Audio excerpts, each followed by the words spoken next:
ശക്തമായ വനിതാ നിരയെ കളത്തിലിറക്കി കോൺഗ്രസ് വരാനിരിക്കുന്ന നിയമസഭാ തെരഞ്ഞെടുപ്പ് മുന്നിൽ കണ്ടുകൊണ്ട് ഏറ്റവും പുതിയ നീക്കങ്ങൾ മെനഞ്ഞുകൊണ്ടിരിക്കുകയാണ്.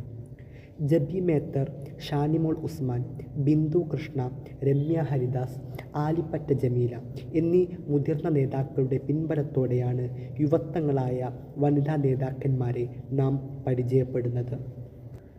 നമ്മൾ ആദ്യമായി പരിശോധിക്കുന്നത് കേരളത്തിൻ്റെ മുൻ മുഖ്യമന്ത്രിയും ജനകീയ നേതാവുമായ ഉമ്മൻചാണ്ടിയുടെ മകളായ അച്ചു ഉമ്മനെയാണ്.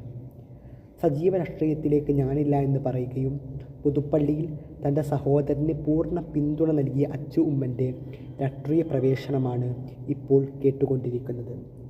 സംസ്ഥാന കോൺഗ്രസ് നേതൃത്വവും ദേശീയ കോൺഗ്രസ് നേതൃത്വവും ഉമ്മൻചാണ്ടിയുടെ പിൻഗാമിയായി ഈ യുവത്വത്തിൻ്റെ വരവ് ഏറെ പ്രതീക്ഷയോടെയാണ് നോക്കിക്കാണുന്നത്.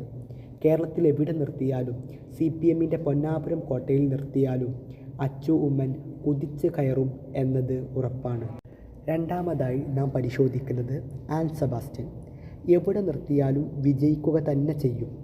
ചാനൽ ചർച്ചകളിലൂടെയും വിദ്യാർത്ഥി സമര പോരാട്ടങ്ങളിലൂടെയും നിറഞ്ഞു നിൽക്കുന്ന ആൻ സെബാസ്റ്റ്യനെ ആറന്മുളയിൽ മത്സരിപ്പിക്കാനാണ് സൂചന. അടുത്തതായി ജ്യോതി വിജയകുമാർ. രാഹുൽ ഗാന്ധിയും പ്രിയങ്ക ഗാന്ധിയും കേരള സന്ദർശനം നടത്തുമ്പോൾ അവരുടെ പ്രസംഗങ്ങൾ മലയാളത്തിലേക്ക് പരിഭാഷപ്പെടുത്തുക എന്ന കർമ്മം നിർവഹിച്ചതിലൂടെ രാഹുലിൻ്റെയും പ്രിയങ്കയുടെയും പ്രശംസ പിടിച്ചു വാങ്ങാനും രാജ്യമാകെ അറിയപ്പെടാനും ജ്യോതി വിജയകുമാറിന് ഈ ചെറുപ്രായത്തിൽ തന്നെ കഴിഞ്ഞിട്ടുണ്ട്. 2026 ചെങ്ങന്നൂരിൽ സ്ഥാനാർത്ഥിയാകാനാണ് ജ്യോതി വിജയകുമാറിന് സാധ്യതയുള്ളത്. അടുത്തത് ഹരിത ബാബു.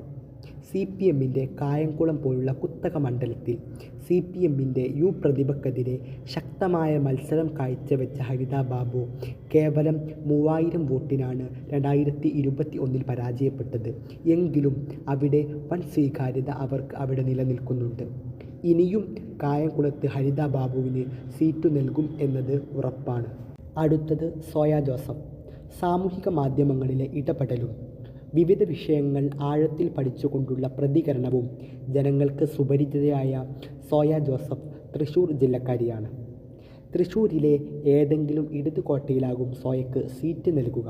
അവിടെ അവർക്ക് അനായാസം ജയിക്കാൻ കഴിയുമെന്നാണ് ഇപ്പോൾ നിലവിൽ വരുന്ന റിപ്പോർട്ടുകൾ.